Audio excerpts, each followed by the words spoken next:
Welcome sa Dries TV. Kung interesado ka sa ganitong news, huwag kalimutang isubscribe ang ating YouTube channel. Maraming salamat! Welcome po ulit sa ating panibagong update tungkol kina Kim and Paolo Abilino. Sa bawat update natin, tatalakayin natin ang mga pinag-uusapan sa mundo ng social media tungkol kina Kim and Paolo Abilino. Kaya naman kung hindi pa po kayo nakasubscribe dito sa ating channel nako, i-click nyo na po yan and isama nyo na din ang bell button.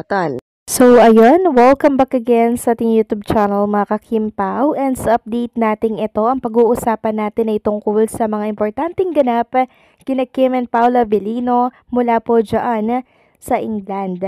Pero bago po ang lahat, maraming salamat sa patuloy na pagsuporta at pagsubaybay sa mga daily update natin. Kaya naman bilang pasasalamat, narito po ang mga napili nating komento patungkol po yan sa naging previous update natin. Una komento mula ito kay Jerry's Kitchen. Sabi niya dito, daming ayuda this day talaga. Grabe ang saya, daming lumabas. Hehehe, ang saya basta ang malakas ay Kimpaw talaga. Hindi yan Carmisters, nakaupo lang yan kay Darla yan sa IG. Okay, hindi pala siya car. Parang nasa car kasi sila. Parang akala ko kasi ito yung picture nila together nang sumakay si Kim and Paolo Abilino sa isang car na nagmamadali. So, yun naman pala nakaupo lang sa isang upuan, ano? So, napaka-sweet naman, di ba? Ako na-imagine ko, sana umupo na lang si Chinita Princess, di ba? Sa lapo ni Paolo Abilino, sa Mio Marimar, ano naman itong naiisip ko? To the highest level na yung pagkadilulo ko mga kakimpaw. Pero napakasaya ha, kasi ang daming paayudang lumabas ngayong araw or kanina araw ng Sabado mga kakimpaw. Grabe, busog na busog tayo. Alam nyo, dapat patulog na talaga ako Pero syempre, hindi naman ako papayag na hindi ihatid sa inyo yung napanood ko po mga kakimpaw kanina na performance ni Chinita Princess diyan po sa ASAP, England, at yan ang pag-uusapan natin mamaya. So maraming salamat sa komento, Jerry's Kitchen. God bless and mabuhay ka. At ang pangalawang komento naman ay mula po kay Ginang Mila Carillo. Sabi niya, Dear, natutuwa kami sa mga paayuda ng Kimpaw. Thank you, Ma'am Der. Mawawala ang stress naming mga senior fans. Sapat na sa aming makita ang idol naming Kimpaw. Sapat na kaming makita ang Kimpaw, nandito pa rin kami sa paligid. Laging nakaabang-abang kami hanggang dulo. Iwasan nating masira ang Kimpaw, proud kami sa paayuda ng Kimpaw. Todo support lang kami, God bless and pray always. Maraming salamat po sa komento, Ginang Mila Carillo. Marami po talagang natutuwa na Kimpaw Nation ngayon, lalo na po yung mga senior. Talaga naman pong napaka-happy nila sa mga paayuda natin kanina lamang, no? Kasi ba naman, after ng mga crisis, no? Or crisis ng pangungulila natin kay Kim and Paolo Abilino, eto at dumagsa naman yung mga sweet moment, sweet happenings ni Kim and Paolo Abilino diyan sa Birmingham. And hopefully, medyo tumigil-tigil nga sila diyan mga ilang araw, 'di ba? Tapos i-enjoy lang nila yung vacation nila diyan, 'di ba? So double purpose para sa work at the same time para na din makapagliwalew and makapagala-gala kasama syempre yung importanteng tao sa buhay ni Chinita Princess, which is si Paolo Abilino. Kaya abang-abangan natin mga kakimpaw kung kailan sila uuwi after po nilang performance. After ng performance nila ngayong gabi. Tingnan natin kung kailan sila uuwi, okay? So maraming salamat po sa mga komento ninyo mga kakimpaw. God bless and mabuhay po kayo.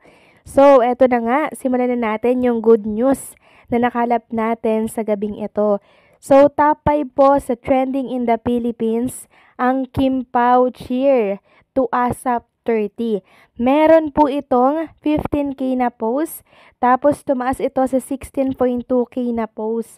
Trending in the Philippines ang Kimpaw. Ang Team Pinas po ay all-out support mga ka-Kimpaw dito po sa magiging performance ni Kim and syempre ni Paolo Abilino.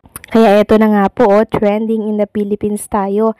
Pang-5 tayo mga kakimpaw. At eto pa ang isang good news.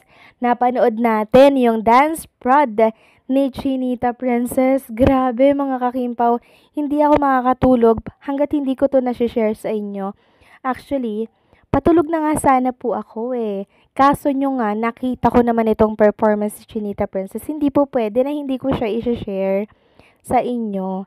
Grabe, pasabog talaga yung performance niya. Tapos, ang sexy niya sa kanyang suot na color red na pagka-dress. Basta ang sexy niya mga kakimpaw. Meron pa ditong pa-petal or pa-rose sa kanyang tummy. So, nakita natin yung kanyang performance na talaga naman pong inikot-ikot si Chinita Princess. Tapos, binaliktad. Pero kayang-kaya ng isang Chinita Princess. Grabe, napakahusay. At sana mapanood nyo po mga kakimpaw yun bukas sa live po ng ASAP. Kasi nabalitaan ko mga kakimpaw na ila-live sa ASAP. Bukas yan alas 12 ata mga kakimpaw. So i-check nyo na lamang din po. Nang sa ganun ay makita nyo yung full performance ni Kim and Paolo Abilino. Grabe talaga yung ginawa nila kay Kim Chiu. Pagkatapos paikot-ikutin ni Kim Chiu, pinabaliktad naman, pinaikot-ikot, pinabalibalentong, pero nakaya po ni Chinita Princess. Alam nyo mga kakimpaw, ang daming sumigaw nung nagpe-perform po si Chinita Princess sa stage. Palakpakan at sigawan po ang aking narinig. Isang patunay na talaga namang bumilib na naman ang mga OFW natin dito sa England at humanga at nasiyahan na naman sila sa 101% na performance ni Chinita Princess. And I'm sure nanonood si Paula Abilino backstage mga kakimpaw habang si Kim Chiu po ay rumarampa sa kanyang production number.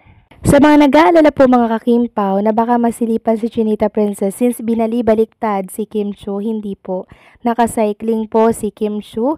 Alam niya po kung paano ingatan yung kanyang sarili. And syempre, nasabihan na yan siya ni Paula Abilino bago siya sumalang sa pagpe-perform niya po sa stage para sa kanyang dance production number. At wala naman po nangyaring silipan mga kakimpaw. Walang nangyari na wardrobe malfunction man yan. Wala po. Napakaingat ni Kim Chiu sa kanyang galaw. At the same time, na-deliver niya at nagagawa niya po ng mahusay yung kanyang mga step sa kanyang dance production number. So, kudos to Chinita Princess na talaga naman pong pasabog ang inihandang performance sa mga OFW natin dito po sa England. At sa mga nagtatanong kung saan po nila ito mapapanood, bukas po ilalive yan ata ng ASAP. Nabasa ko lamang ito sa mundo ng social media. Better check na lamang din po ng magiging update ng ASAP. Okay? So, paano mga kakimpaw? Hanggang dito na lamang po ang update natin. Maraming salamat sa patuloy na pagsuporta.